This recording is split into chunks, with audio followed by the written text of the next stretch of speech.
Hello, this is Najmul Hasan from Maulana Azad National Urdu University, Hyderabad, and I'll be speaking to you today on galaxies and their structure.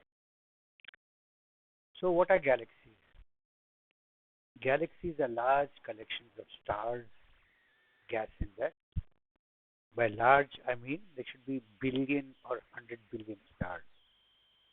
And billion, as you see here, is 10 to the power of 9. The typical masses of galaxies are 10 to the power of 9 to 10 to the power of 12 solar masses, and the mass of Sun is approximately 2 into 10 to the power of 30 kilograms. Typical sizes of galaxies are about 100,000 light years, and light year, as we know, is the distance traveled by light in 1 year. Astronomers very often use another scale for distance. They use parsecs, where one parsec is 3.26 light years, and 1 kiloparsec is 1000 parsecs. So, in terms of kiloparsecs, the visible extent of a typical galaxy like our Milky Way is about 30 kiloparsecs. This is a picture which is taken from a isolated dark place, and you can see that there is one region of the sky where there are many more stars than the other side. And what we see here is the Milky Way galaxy. Our sun belongs to the collections of hundreds of billions of stars. There have been many attempts to map the Milky Way, and the first one is shown here. This was given by Herschel in 1784, and Herschel, if you notice, gets a disk-like structure for a galaxy with sun at the center. He actually was looking at a very small part of the Milky Way. On the right here, we see the galaxy as we know today, and Herschel thought this was the whole galaxy. Herschel's assumptions were that all stars have the same magnitude, same brightness, and if they looked fainter, it was because they were further, and brighter if they were closer. And the second assumption which he made was that there was no interstellar extinction. If you look into the history of uh, our how our knowledge grew on astronomy, 1660, Galileo turned his telescopes to the sky, looked at the Milky Way, and realized that it was made up of innumerable small stars. 1755, Immanuel Kant, a philosopher, theorized on a theoretical ground. He said our galaxy has a planar structure, and some nebulae might actually be entire galaxies. 1774 to 1781, a catalogue was being compiled by Messier, and Messier was a comet hunter, and any nebulous object which was not a comet, which disturbed his studies, he put them in this catalogue. Today we realize that many of these nebulae, which are there in the Messier catalogue, are galaxies. Some are star clusters, some are star-forming regions, but many of them are galaxies, like Andromeda Galaxy, M31 is also there in the Messier catalogue. 1781, 1802, William and Harold Herschel conducted the first all-sky survey and catalogued about 5,000 nebulae. They could resolve some of the individual stars. 1918, Shapley shows that Sun is not the center of the Milky Way. He looked at the distribution of globular clusters in our Milky Way and saw that they were distributed in a spherical symmetric way, and the center of the distribution was not where our Sun was, but somewhere else. So he realized that Sun was not the center of a Milky Way galaxy. In 1920s, there was a debate going on in the National Academy of Sciences between Shapley and Curtis. Shapley believed that Milky Way was the only galaxy, while Curtis thought that there are other galaxies in the Milky Way. This debate was resolved in 1922 by observations of Hubble and Emerson. They could uh, uh, resolve stars in Andromeda galaxy, and with some Cepheid variables which they saw in Andromeda, they could estimate the distances to this Andromeda galaxy and could show that Andromeda was very, very far off, much beyond the extent of our what we thought was the extent of our Milky Way galaxy. So this settled the debate in favor of Curtis. It was realized that Milky Way is not the only galaxy, but our universe is comprised of many more. This is a artistic impression of our Milky Way galaxy. As you see on the right side, there are basically three components. One is the disk of a galaxy, you have the bulge and the halo. And if you look at the galaxy face on, you will see these beautiful spiral structures. And as you notice in this picture, there is a bar in the center. So as our present understanding says that the diameter of the disk, the visible diameter, is about 100,000 to 180,000 light years. The thickness of disk is about 2,000 light years. Our sun is not in the center, but is situated some 28,000 light years from the center. And the number of our stars in our Milky Way are about 100 to 400 million stars. Mass of Milky Way is about 0.8 to 1.5 10 to the power of 12 solar masses. And the morphology is a spiral with a bar structure, SB, RS, RS indicating there's a ring at the center too, and BC. So it's a barred spiral galaxy. Here we have a whole zoo of galaxies. Here we have NGC 4762, 4450, NGC 1365, and you notice that the galaxies come in a variety of shapes and colors. Here you see this galaxy as an elliptical galaxy, the one here as well. Here we are looking at a galaxy edge on, and we are seeing the disk and the bulge and the halo of the galaxy and some dust layers in it. We see here a galaxy with a bar feature in the center, and you see that the galaxies, the blue stars indicate the stars should be hot, while the reddish color would indicate that the stars are cooler comparatively in less hotter. So once it was realized that there are innumerable galaxies, Hubble classified them in a morphological scheme. This is the most commonly used one, the simplest and the most commonly one, where you arrange galaxies, classify them in terms of their shapes. So Hubble essentially uh, said that there were essentially three types of galaxies: ellipticals, lenticulars, and spirals.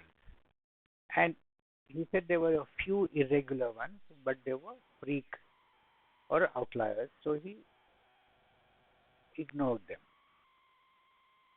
He arranged the spirals from E0 to E7. E0 were the ones which looked circular, E1 which looked slightly elliptical, and E7 were the ones which were more and more elliptical. And then he had this sequence of spiral galaxies, SA, SB, and HC, and spirals with bars, S, capital B, A, SB, B, SBC. So going from SA to SC, the central bulge becomes, the nucleus becomes smaller as you go from SA to SB, and the arms are tightly wound in SA, but they open up slightly in SB, and they are more widely open in SB. Similarly, SBA, SBB, SBC, where you have a bar with arms tightly bound or open and further open. He thought, and astronomers thought, that the lenticulars, the SO galaxies, was somewhere in between the elliptical and the spirals. Though this was just a morphological scheme of arranging, classifying galaxies, but people thought that this was an evolutionary scheme too. That galaxies are born as elliptical, and as they rotate, the ones which are rotating faster, they become elliptical, and then the disk appears, they become lenticular. You have a bulge and a disk, or a featureless disk, and then due to perturbations and other effects, spiral arms develop and they become spiral galaxies. So it was thought that from ellipticals you go into spirals, but as we proceed further, we realize that it is not so. So here we have a Hubble's classification with actual images of galaxies. There is a very interesting relation between the central bulge and the black hole mass. Most of the galaxies seem to host massive black holes at the center, and the bulge of the galaxy, the size of the bulge, and the mass of the black hole, they are directly correlated. The ones which have a bigger black hole at the center have bigger bulges, while the ones which have smaller black holes have smaller bulges. Bulge types can be broadly classified into two categories. There are classical bulges and pseudo bulges. Classical bulges, these are spheroidal, featureless. They contain mostly old stars. There is not much of dust or star forming regions, and they are kinematically hot. By kinematically hot, I mean the stars are moving, their velocity proportions are pretty high. They have all kinds of random velocities. The other one is the pseudo bulge. They are flat or almost as flat as this. They may contain substructures like nuclear, bars, spiral arms, or rings. They usually show signs of dust obscuration, young stellar population, and ongoing star formation, and they are kinematically cold, dynamically supported by V rotation of the star, V rotation, velocity of rotation of the star. There are other schemes of classifying the galaxies and the bulges, depending on isoforms, and you see isoforms of these galaxies are either boxy or disky and so on. We will discuss this in another lecture later on. The bulge formation and morphology of galaxies, different. They are tied up. The formation of bulge and the morphology of galaxies are very closely related, and different merger histories lead to the difference in morphology. It could depend on the ratio of major to minor mergers. By major to minor, I mean you have two major galaxies merging to form one, or you have a big, massive galaxy with smaller galaxies, 1/10 the mass or so, merging into two. Or it could depend on the ratio of gas poor to gaseous mergers. It could depend on the total number of mergers. A galaxy undergoes a lot of mergers during its lifetime, and how many mergers it has gone through. And the merger orbital parameters. What are the velocities of the parent galaxies which merged with this? And right, so all of these lead to different types of bulges and eventually different morphologies of galaxies. What we also know is that our Milky Way belongs to a group of about 54 galaxies, which is called the local group, and most of them are dwarf galaxies. So in this local group, we have two major galaxies. One is the Milky Way galaxy, and the other one is the Andromeda Galaxy, which is about twice larger than ours. And these smaller clusters of galaxies, they merge to form, they were part of larger galaxy clusters, and these larger clusters join together to form superclusters and the whole universe. Here we have images of two clusters. One is Coma cluster on the left, which has over 1,000 identified galaxies. Mostly they are ellipticals and lenticular galaxies, and a few spirals or younger age ones, and many of them probably lie near the outskirts of this cluster, these younger spiral galaxies. On the right, we have the Virgo cluster comprising approximately of 1,300 galaxies, possibly up to 2,000. This is a fairly heterogeneous mixture of spirals and ellipticals. As galaxies move in these clusters, the environment changes their morphology. And here we have image of the spiral galaxy ESO 137001 as it moves through the heart of the galaxy cluster Abell 3627.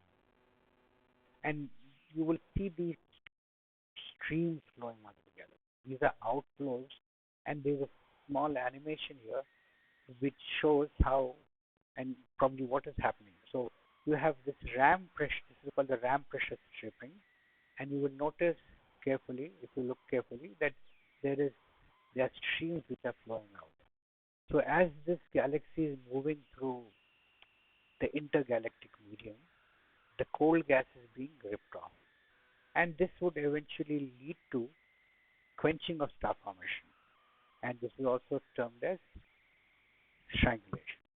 And here are some more images of the ram pressure stripping of cold gas and the outflows from these gases. And look at the scale at which these are. These are at 5 kiloparsec scale. So it's very interesting to study dynamics of galaxies in their environment and so on. There's another term which is used, dynamical harassment. When two galaxies come close to each other and interact, they could rip each other up or deform each other up.